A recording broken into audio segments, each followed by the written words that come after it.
Hello, China. How are you? I'm well, Mark. And you? I am wonderful as well. It's sunny here right now, but I understand it's raining there.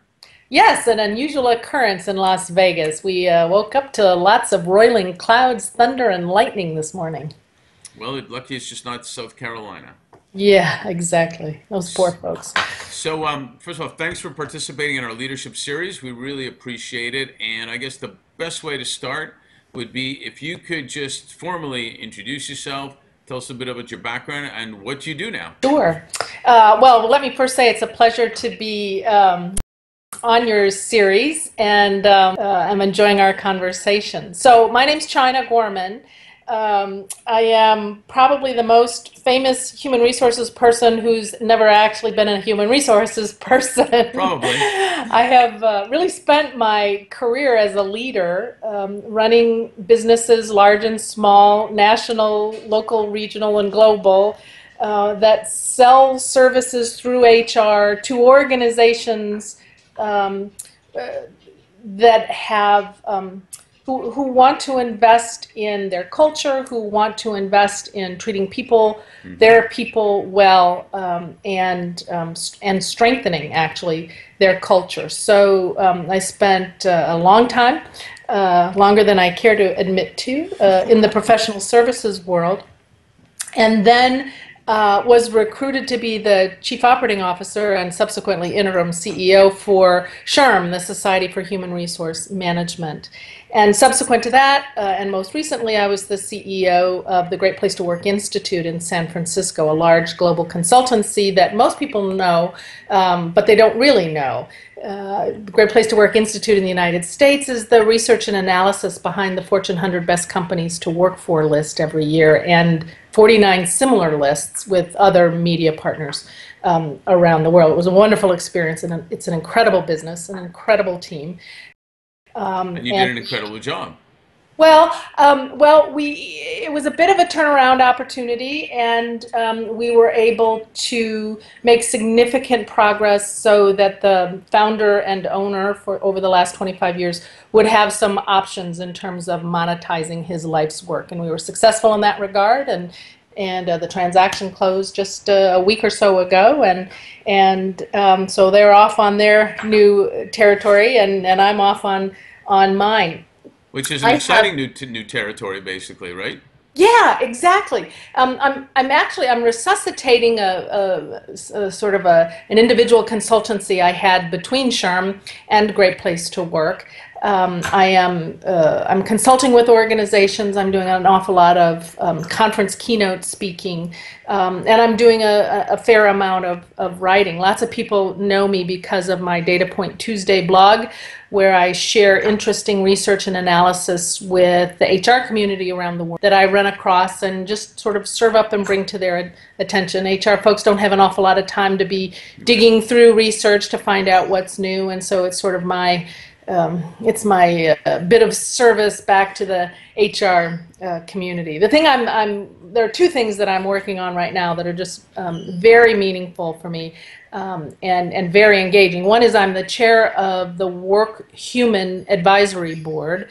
Work Human is a new effort put forth by Global Force. Global Force transformed earlier this year their annual user conference into the Work Human Conference. And I have the happy task of leading an advisory board and sort of leading the thinking around how do we bring to the business community ways to engage, new content, and relationships, all focused on making the world of work human.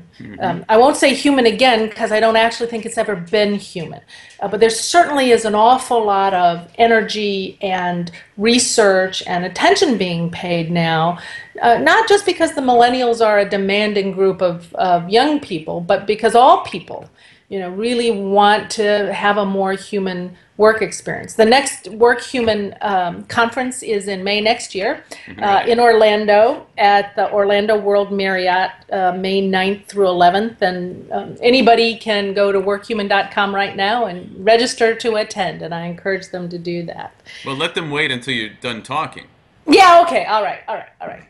The other thing I'm really involved with is Jobs for America's Graduates, a large nonprofit operating now in 35 states. It's a 35-year-old organization whose mission is to eradicate the huge incidence of high school dropout that we have in the United States, and actually consulting in other parts of the world as well. But JAG, Jobs for America's Graduates, it's two pieces. It's keeping the most high-risk kids in high school until they graduate, and then helping them find jobs.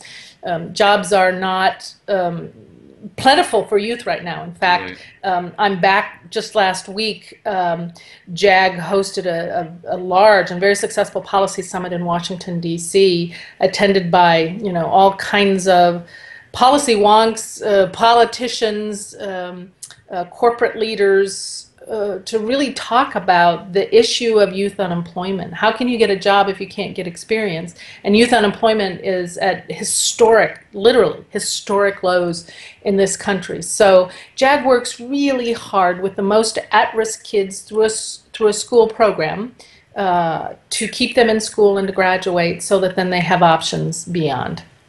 Which is critical, because then the negative options that could happen otherwise are costly and not good for the economy. Well, and life-threatening for the young people. Right. Last year, JAG enrolled its millionth high school student into a JAG program, and I think, and this sounds overly dramatic, I know, I think though that but for JAG, I won't say those million kids, would not be alive today, but a huge number of them would be incarcerated. Sure. A huge number of them would be suffering at the hands of substance and other kinds of chemical abuse. A great number of them would be living life really on the edges of law and on the edges of civilization, and a great many of them would not be alive. And so even if you don't care about kids and putting kids to work and the talent pool, you'd be a pretty crusty, hard person if you didn't care about keeping these kids alive. Yeah, and even if you don't care at all, it's going to impact you one way or another anyway. Yes, exactly. So great stuff. Thanks for sharing that, and keep Sure. keep making a difference. Yeah, well, and those two things are all around the edges of the consulting work I'm doing with startup technology-based companies in the human resources space, media and publishing firms that, for some reason, want my opinion on stuff, which is very Who would have thought?